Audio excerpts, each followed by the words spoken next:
And we should be live. Hi, everyone, and welcome back to our second seminar this week and our fourth seminar as part of the Human-Centered Design Challenge.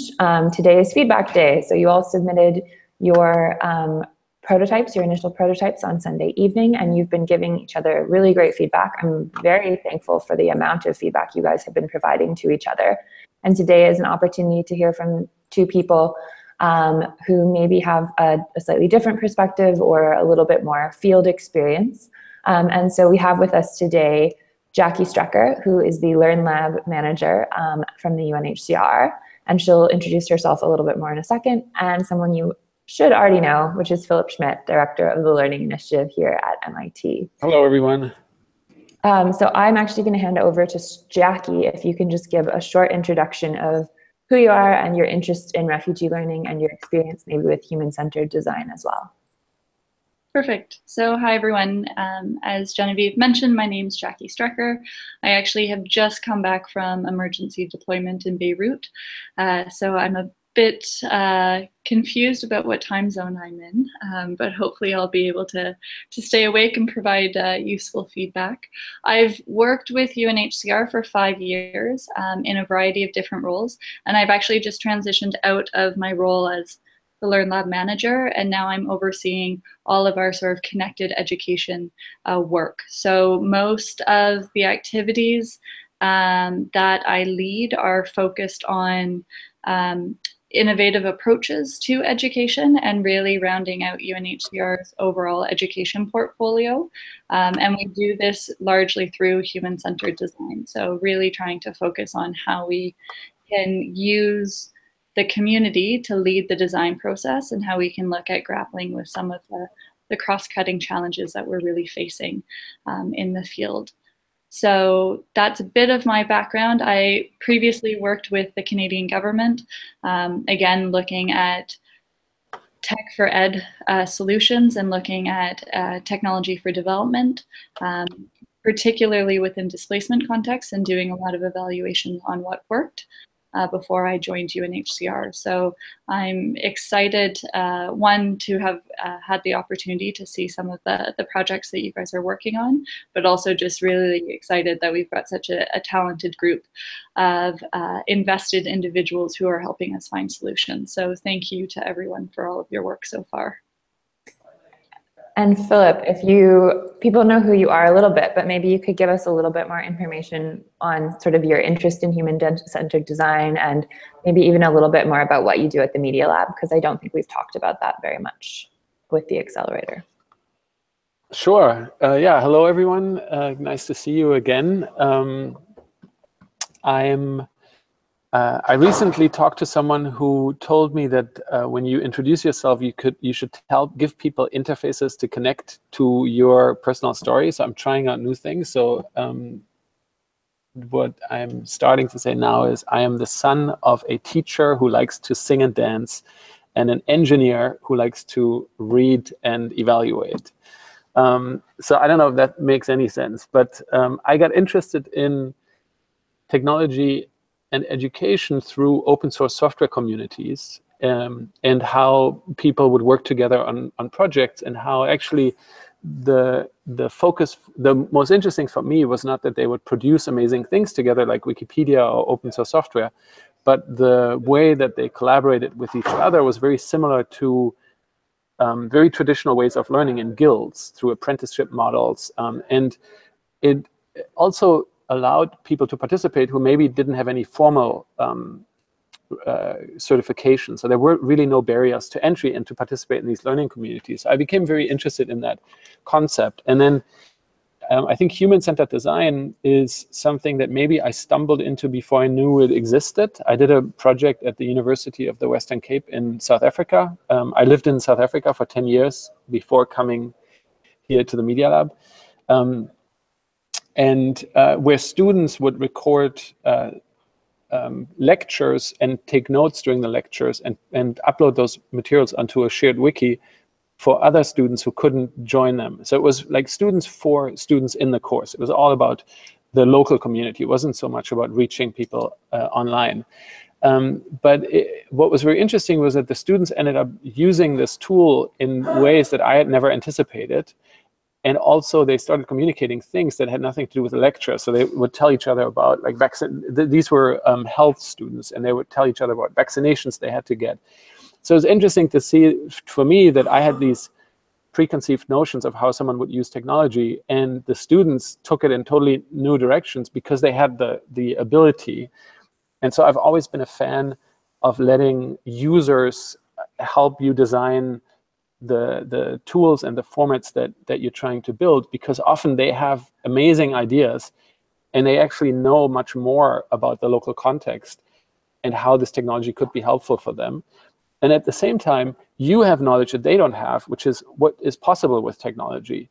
And so kind of finding that balance, I think, is a really interesting space, and having those conversations is really enjoyable. And here at the Media Lab, we do two things. We support and grow a community of people working on learning research across the entire Media Lab. We have a fellowship with 9 fellows right now from 6 different research groups. They work on very, very different aspects of learning, but everything in the broader field of technology and learning. And then we are kind of like almost like a design and development studio, where we develop online courses and workshop formats around topics that the Media Lab cares about. And this online course is one example of this. We care about promoting better or more innovative ways of using technology to teach refugees. And so we came up with this format of promoting that. I think I'll stop here. Genevieve told me it would be boring to listen to one person waxing along. So I'm taking that advice into account. Okay, so in advance of today, I sent a couple of different projects to Philip and Jackie of the things that you had turned in on Sunday night. So I'm going to ask Philip if you can tell me one thing from one of the projects I sent you which excited you. Yeah, so I think that one of the things that I thought was really exciting was to see, well, first of all, I really enjoyed just reading about the project and the prototyping, but then, and this is specifically about the project Beirut by Byte. So I spent some time looking at all the things that team has worked on and why. And one thing I've really enjoyed seeing was that they, like through this process, seem to revise some of their initial ideas about how this solution should work, or what this app should do. Now, I can talk about this more later, but just seeing that process of, okay, we're making something on paper, actually. We're not even building the technology. We're not even using it yet. But just putting it on paper and seeing it actually changes the way we think about this application. And we're noticing things that maybe won't work as we had originally intended. So I think seeing those reflections and seeing that process play out was really exciting. Jackie, can you share something that from the projects you looked at, was there something in particular you were excited about? Well, I'd share what Philip had said in terms of, I know I'm newer to the process, but I think there's a lot of learning that has been happening. I was also really excited to see, and I know this was only a first stab at a prototype, but how the interfaces of what you're creating are often quite approachable for just different children and different users. And so it's clear that there's a lot of thought that's gone into there, even as an initial starting point, and the approach that's been taken in a lot of the ideas so far. I think this is a really strong challenge that we've been wrestling with for a long period of time. And I think there are quite unique approaches that are coming to the fore, and ones that have a lot of practicality to them. And I think even just thinking about, again, how you've really taken what is quite sophisticated in some ways, back-end systems thinking, and still made it into an approachable design as a first prototype, I think is something that's really, really exciting. Jackie, can you elaborate by maybe picking one of the projects you looked at and giving me some sort of, I'm posting the link to the project so that people listening can look at it themselves, but if you could give us like a one-liner on what it was, and then something that excited you about that particular project. Sure. So I think even both like Coffee Bean or the Tutorian, both of those have fairly, again, very just streamlined interfaces. So in Coffee Bean, having the two places, one for teachers and one for students, for them to be able to click on and move into, and then Tutorian even starting with, a child's face, and then having, in some ways, color coding and just easy languages, reference points for kids to dive into. I think, again, it makes it much more accessible in areas where people often find it hard to connect. So again, I think all of the nuances around providing mentorship and support, it really is a sophisticated systems piece, and really looking at, and I'll touch on this I think a little bit later, but a key piece here being trust, and how you build up a level of trust even through technology and an application. And I think the starting point for this, having something that's easy, particularly for children to gravitate to, is a really important piece even within the initial design.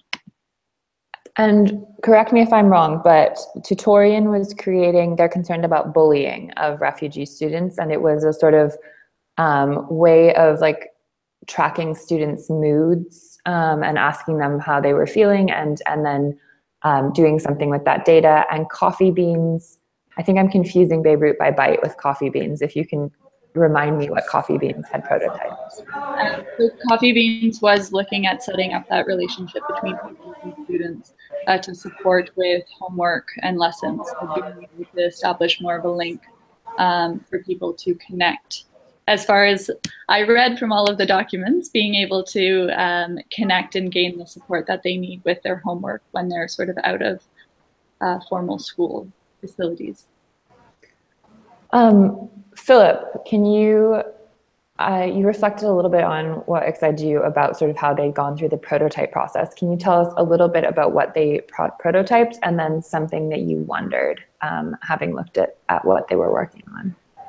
Sure, yeah, so the project idea is essentially an application that would run on in a classroom, that a teacher who's trying to support a large group of students, so 30 plus students, that a teacher could be using together with the students, where the teacher would essentially ask a question, the students would answer the question on their phones, either individual phones or shared phones, and then the teacher would get a sense of who's answered the question correct and who's answered the question incorrect. And if there's, so there's the first stage is if there's a lot of confusion in the classroom, the teacher could try to explain the concept in a different way or explain it again.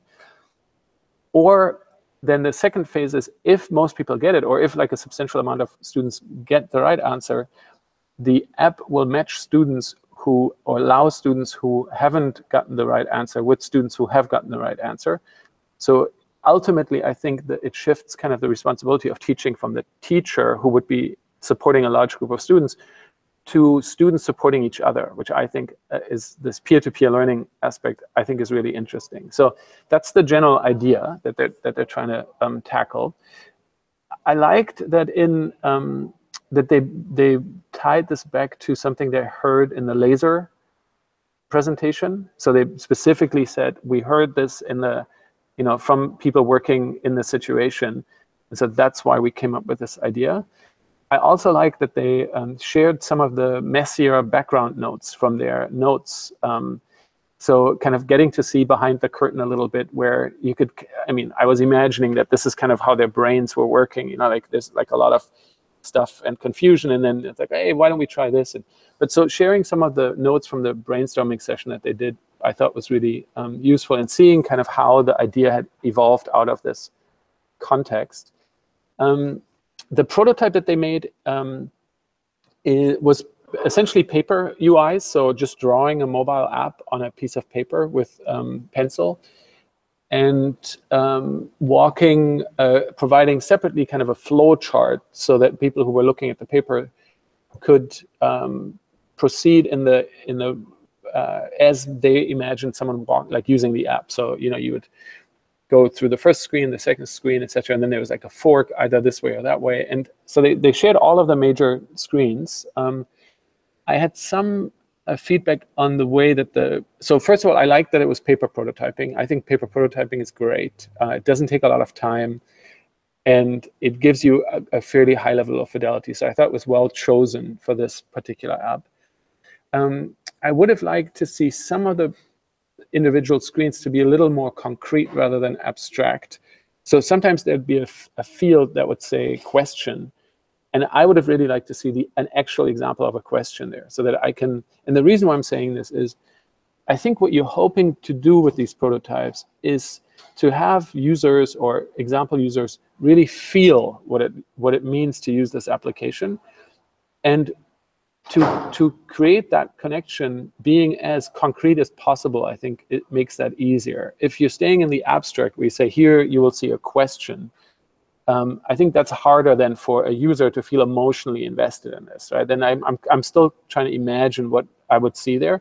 But if you actually show me here's one question, then I'm like, I have a response to that. I'm like, is that the way I would want to do this? So I would try to make it even more concrete. And they also have a little thing at the top that says logo, which I think was a nice touch. But also, I think just if you're going to put a logo in, just put in a logo, even if it's crappy, like make it up. So I think that was one reaction about the specific prototypes. I am now I mean, I have a ton more notes. Do you want me to keep going, or do you want to? Let's flip back to Jackie and see if that's sparking anything in her mind, specifically if you had questions or sort of things you were wondering about the prototyping process of either of the projects you've mentioned. Well, maybe one of the things that actually just struck me when you were talking was this idea of the peer-to-peer networks, and more in terms of the actual approach. So less prototyping, but more in terms of what some of the ideas were. And I think this will actually build off of some of the user testing. That's going to be the next stage that people are going into. So if that's okay, Genevieve, just while it's top of mind, because I think one of the interesting pieces is also to think about, again, not just the technology piece, but how that links into the networks that do exist on the ground. So whether that's facilitating then those peer-to-peer networks, both digitally and also sort of in the classroom context. I think it's really interesting to think about how that nexus can be facilitated in some ways through technology. So even going back to the app that was looking at bullying, you know, how does that then feed into some of the quite traditional, in some ways, child protection or referral mechanisms that people have? So if we start to see that bullying is an issue, how are we making sure that that information is getting to the right actors on the ground that can address that in sort of a broader sense? Or making sure that the individual child is also getting the support that they need to be able to sort of deal with any type of trauma that they are experiencing on an individual basis. So I think and I know that's a piece of it, like looking at how that data feeds on, but I think actually tapping that into where the networks exist on the ground is quite interesting. And this also links to the other one when we talk about sort of teachers and networks. One of the things that we've seen when we've user tested some other programs around mentorship for teachers is we found that often people really wanted to know the identity behind the people that they were talking to. So they wanted to know, you know, what the background was, what the level of expertise, who was using the information, or who is the teacher. You know, are they someone who's next door to me, or is it someone around the world?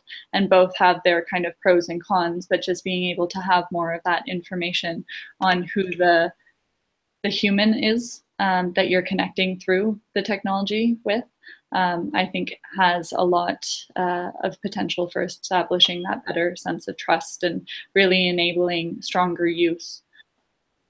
So yeah, just an initial reflection, even beyond peer-to-peer networks, but what are the other networks on the ground that we can really sort of leverage these tools to tap into and enhance the services that they offer. Right, that makes good sense. Philip, was there something that sort of concerned you, or that you had, you know, looking at the prototypes you looked at, was there something that you'd sort of raise a red flag and caution the teams to maybe rethink or double think on?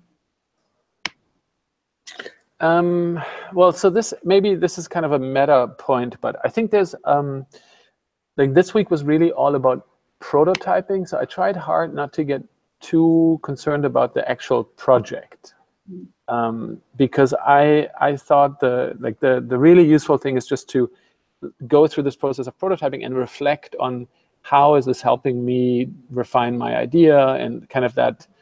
But it's very easy. Like I find myself then jumping in and like wanting to comment on the project.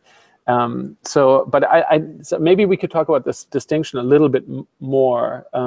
But just also for all of the teams, so in some of the language that I saw, people would say our prototype, but they were really talking about their project. Like, you know, in our prototype, we're going to support teachers.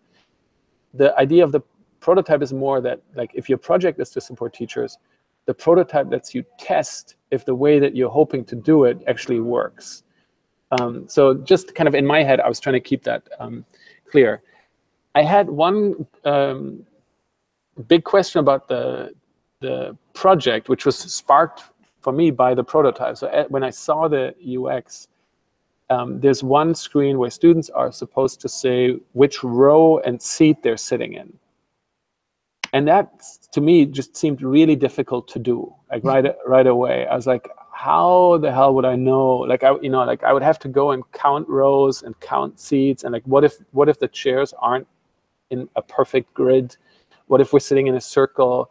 It's like, it just, like, as I was trying to, click on this thing, I realized that seemed like a hard thing to do. And so then I immediately jumped into, okay, well, why are they doing this? And I think, they're doing it because they're trying to match up students so that someone who sits close to you could become your tutor. So I immediately started thinking about, what are some other ways you could do this? And do you need the technology to do this part? Like, how would we do this without technology? Like, you could just ask students, did you get this question right? Raise your hand. And then the students who didn't get it right could go to whoever is sitting closest to them. So, I think, but for me, the more interesting thing is not is this the right solution, but just that, but seeing the prototype sparked this reaction in me. And so I think it'll be really interesting to see when the teams go out and find people to actually use these things, what are the reactions that they're getting, and how do we make sure that they capture these kinds of reactions. Jackie, did you have anything to add, or was there something in one of the projects you looked at that sort of either sparked concern or you, you've had a lot of experience doing human-centered design in the context of refugees. So even if you had broader thoughts on user testing and some of the difficulties and opportunities and maybe the moral or ethical bit around that too, would be great to hear about.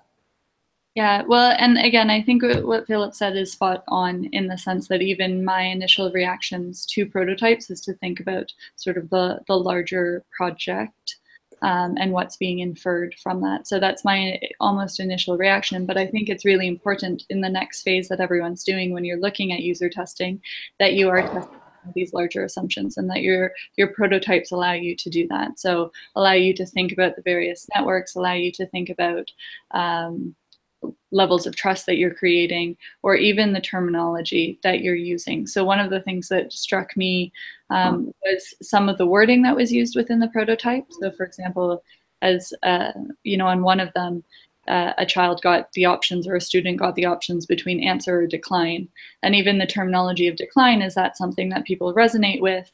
Or is there a simpler term that can be used? Or for example, in another one, how was your day? Funny, okay, bad. Are those the terms that people would normally use to respond? Or how can, through your user testing, you see what's going to be the most appropriate language that people resonate with, so it's easier for them to interact and use? And so I think that was tested within some of the initial prototypes, but I think as you do more and more user testing, all of these bits of information, just keep an ear out to hear, because I think those can make or break your project sometimes. And what we've seen, and I've seen this when we've been out in the field, is sometimes we've asked people to answer a yes or no question, in what we thought was fairly simple terminology, but for them, the no had such grave implications, and they were so worried about the consequences that they were more likely to say, I'll answer something all the time because they were fearful of the consequences of not. So I think just as you guys move forward and do more user testing, thinking about how your prototypes can test all of those different dimensions is really important. Thank you. I think unless either of you have any sort of other pressing thoughts you wanted to throw into the mix, I'm going to turn it over to the teams at this point. I'm going to say a big thank you to both of you for joining us today and giving us your thoughts. Either any final departing thoughts from either of you, or anything else that you wanted to, Philip has a thought. Yeah, I always have a thought though, but I think this addresses Bob and Salam we've been chatting a little bit in the as I was talking, they chimed in here. I think this question of how do you help students who are shy to ask for help is really, really interesting. And can you use technology to make that easier? I think is also an interesting question. And so just one thing that I figure would be fairly easy to test actually in your prototype, like in the way a prototype is structured, it's the student who got it wrong has to approach a student who got it right to ask for help. You send this request through the app. You say, hey, Jackie, can you help me figure this out? Because I know you got it right, I got it wrong. But what about turning that around? What about making the student who got it right, student who got it wrong, and say, hey, I figured this out and I'd be really happy to help you in case you still have questions. Like, you could build two versions of the interface and then have different people go through it and see what their reactions are. And I'd be really curious to know if it's easier for someone who has solved it to then approach someone who needs help, or the other way around, or like just what that feels like. I think would be really fascinating to test. Cool. Thank you to you both. Oh, sorry, maybe if I can just say one final word.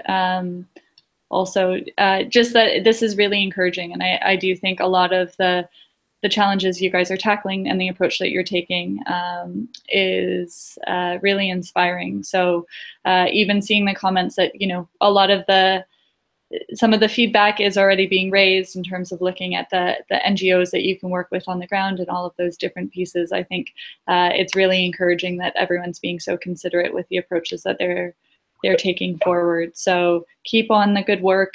We can't wait to see what you come up with in the end. And just thank you very much for all the time you're investing in this process. Thank you. Thank you, Jackie and Philip.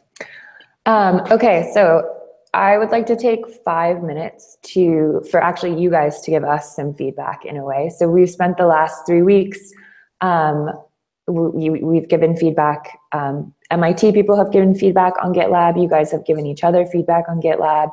And then we've also had 2 of these seminars now where we've been able to give a few project-specific feedback from people who had relevant expertise in the field. And so if you can take 5 minutes to go into a breakout session with some other people and think about the quality and nature of the feedback you've been getting and give us some feedback on that feedback.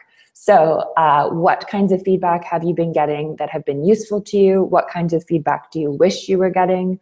What kinds of feedback do you wish you were getting more of? I've written those questions in the Etherpad, so that should be able to guide you. And if you can just take 5 minutes to talk with anyone else, it doesn't need to be your team, and then come back to the lobby and type into the chat and let us know how we can be doing better and giving you the feedback, and how you guys can be doing better for each other as well.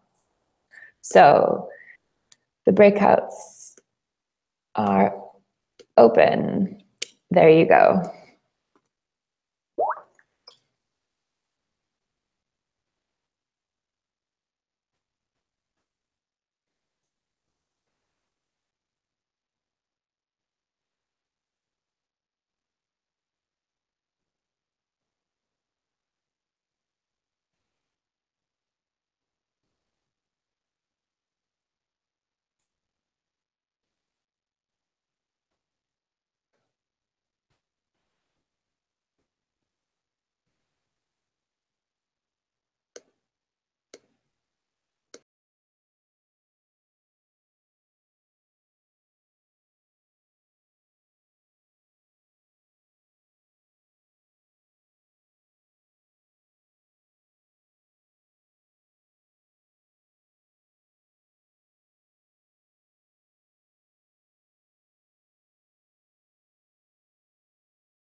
Hey guys, if you could come back to the lobby now, and if you could share something from your team or your breakout that you guys learned. So we have one from Youssef who says, the feedback on GitLab has been very useful. It would be good to actually get the feedback and have some time to apply that to the deliverable, and then get a second round to feel that we actually understood properly the feedback and are able to progress in the correct direction. So we've been trying to allow for that a little bit by having the 2 deliverables for each challenge, but maybe we can think about ways that would allow us to do that more successfully and give you guys more opportunity to take that feedback into account. Can I get another team? So that was breakout 5. I know there were lots of people in breakout 6 and I think breakout 2.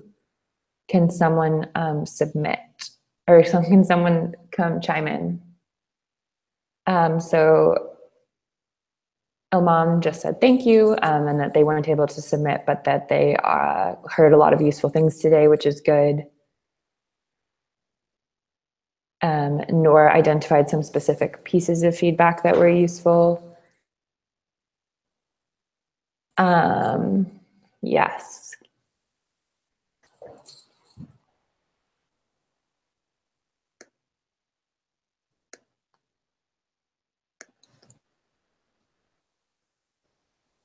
Anything else? So we've heard some like very positive things about how useful the feedback is. Are there ways we could make it more useful? Are there types of feedback you guys are not getting or are not getting enough of that you wish you would hear more of? Yasir, could you go into more detail on that? What do you mean by more feedback and evaluation for the prototypes?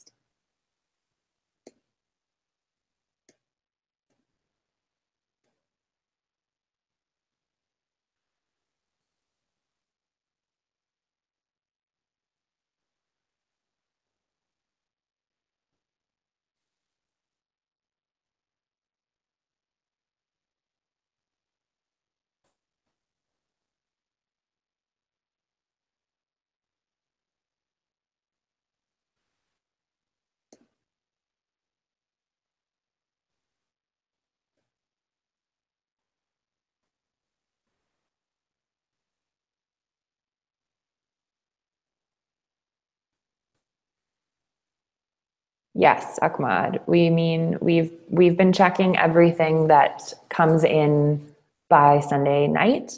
Sometimes if things are submitted late, we're not able to provide feedback quite as soon as we would like to, but we're trying to figure out how to do that. Obviously, it's a bit complicated because you're not included in the initial merge request, so other teams aren't seeing it either. But we're actually going to talk about better ways to structure that later today so that we can make sure that everyone who submits something, even if it comes in a bit late, will get something. Okay, so if you think of other things that we could be doing differently, ways that we could structure this differently, questions we could be answering that would provide more, or asking which would provide more useful feedback, that would be great.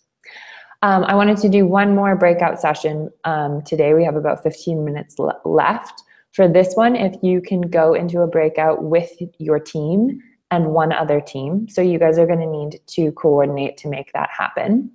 And if you could discuss 2 things. One, if you could talk a little bit about the prototyping process, and actually not, as Philip made this distinction between project and prototype, if you could focus on the prototype and how you actually built that prototype and get some feedback from the other team on the prototype. You may want to share the link to what you uploaded to GitLab so that they can see it more rapidly.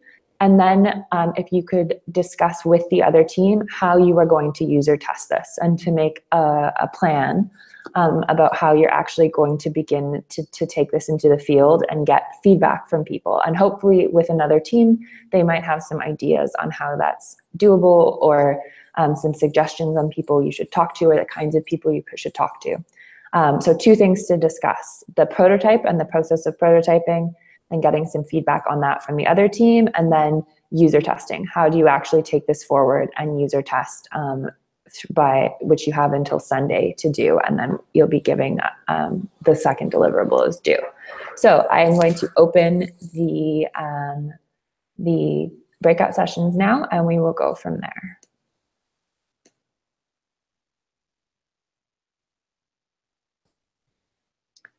So if you can coordinate to be with your team, and you might want to do that in the chat, and then one other team.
Hey guys, so I am going to close the breakouts now, and if you can come back to the lobby, we'll just wrap up here briefly. Philip, are you still with us? May have lost him. Oh, there he is. Yeah. Awesome. Yeah, of course. I jumped into one of the breakouts, but I missed the conversation. Oh, it's too bad. If there are any questions coming out of the breakouts, if you want to type them in the chat, we're happy to answer, but we thought we would just talk a little bit about the deliverables that are due on Sunday. Philip, do you mind taking the lead on that? Sure. I mean, the goal is that you have this prototype now, and the most useful thing to do with the prototype is to get actual users to use it. So if you haven't already thought about this, I think it makes sense to think about, like, who do you know, or who could you reach out to that is as similar as possible to the intended user of your application. So if your intended user is a teacher in a refugee camp who has a class of 60 students, and maybe you don't know that person, but maybe you know someone who's a teacher in a school close to your house who has a class of 20 students, then that's probably a good place to start. So finding a few people who are willing to give you a little bit of time, and then scheduling a meeting with them, getting them, like giving them the prototype in some form that's easy for them to navigate it. And one thing that's very important when you do that is don't over-explain. Like, you don't want to tell them what to do. Ideally, you say nothing, and you just see how they're trying to use this application. If they get stuck, write it down, like take a note that they get stuck. Don't tell them how to get unstuck right away. Of course, if people are totally confused and like they're not able to actually give you feedback, you have to help them through some of the pieces. But don't feel like they should be using your prototype in the way that you want them to use, but rather take this as an opportunity to learn how people who don't know anything about the project might want to use the technology, and also how they might not want to use the technology, which is that's maybe the biggest question underlying all of this is, would you want to use this technology, right? Because ideally it should help whoever is using it in some way to do the things that they want to do. And so ultimately that's going to be the most important question. But assuming that your application does provide some value, then the things you're really trying to get is, what are the things that are confusing to people? What are the things that feel wrong to them? What are the things that they want to do something differently than what your app or what your application lets them do? And so observing them, I think, is very important. Giving them enough help that they can get through it, but not guiding them through it. And then asking them lots of questions afterwards about, what was the experience like? Where were you confused? What did you like about it? And so trying to get as much information. And I think I said this in the first section about feedback. It's like our initial instinct whenever we get feedback on anything is to jump in and explain why the person giving feedback didn't understand what we were trying to say. Because of course we had already thought about the thing that they're telling us. But that's actually not useful, because then you're talking. And the most important thing in feedback is that the other side talks, the other person talks. So you want to write down as much as possible and record as much as possible. Then in your mind, you can start analyzing all of this feedback. And a lot of the feedback may not be useful, but don't stop the person giving you feedback, but rather ask them more questions. Try to clarify. Ask them, if they're saying something that you don't understand, ask them a follow-up question. So really use this time to get as much data and information as possible. The people who are using your prototype are not your customers yet. Once they are your customers, you might want to spend more time convincing them to do this, or making a stronger argument, or explaining how to use it. But with the prototype testers, they're not your customers. So don't try to convince them to use it. Just use the opportunity to learn as much as possible about the potential users of your application. And then, I think what we're hoping to see in the deliverable is not so much that it went well. I think what we want to see is what's the process you went through. Who did you target as your user? How did you find them? do the testing. So tell us a little bit about, where did you meet? How long did you spend? And then what were the most interesting things that you heard from the users? So what was the feedback that was most useful for you?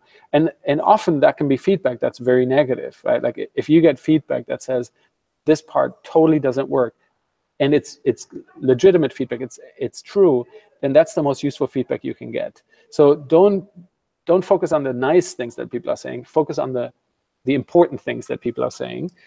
I think if you get feedback that really changes the way you think about your application, that would be great to document. Maybe your application is perfect and the feedback just confirms all the things that you wanted to do, but in my experience of all the things that I've ever done, that's never really worked out. So maybe your prototypes are better than the things we've prototyped. But in general, you will find a few things that are surprising. So highlighting those things, highlighting the useful things, and then maybe outlining how you would change your idea based on the feedback that you've received. So if you get a bunch of feedback around very simple, for example, internet connectivity, that the people you're designing for actually don't have internet connectivity, but your application requires it, then a very simple change is like, is there a way to build this application that doesn't require internet connectivity, so that they would be downloading the app once and then it would work without connectivity? So, that's a very obvious one. Your examples will be much more interesting. But that's the kind of thing we would love to see at the end. It's like, okay, I've gone through this process. I've gotten this feedback. Here's how it changed the way that we're thinking about this application. The quality of the application in this challenge is absolutely secondary. So if you came up with a terrible idea, but you're going through a really amazing prototyping process where you build a nice prototype, you're finding good users, you're getting great feedback, and in the end you decide this was a terrible idea, that's perfect. Don't focus on trying to come up with the best idea. In this challenge, it's all about the process. In the next challenge, we'll go back to coming up with good ideas. Cool, thank you. So just to reiterate that the next deliverable is due, as per always, Sunday at midnight Amman time. So we look forward to looking at those then and giving some feedback.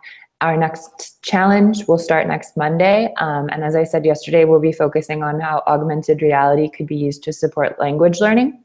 And that will hopefully be super interesting. We've got some interesting people lined up for that. So expect an email on Monday giving you access to the resources for the third challenge, the third and final challenge. And then our seminar is on Tuesday at 5 p.m. Amman time, as they have been. And then the other thing you should be looking out for is an email from me about the next stage of the accelerator, which will be, as I said yesterday, an in-person workshop in Amman from January 20th to 26th. We confirmed the dates. And so everyone that's been an active participant in the online course, as you all have if you're here today, is welcome to apply to join us for that. And so you'll get an email hopefully in the next sort of 48 hours or so. Any questions, type them into the chat. Otherwise, I will see you on Mattermost, and we'll see you next Tuesday at 5 p.m. Have a good rest of your days. Bye, everyone. Bye.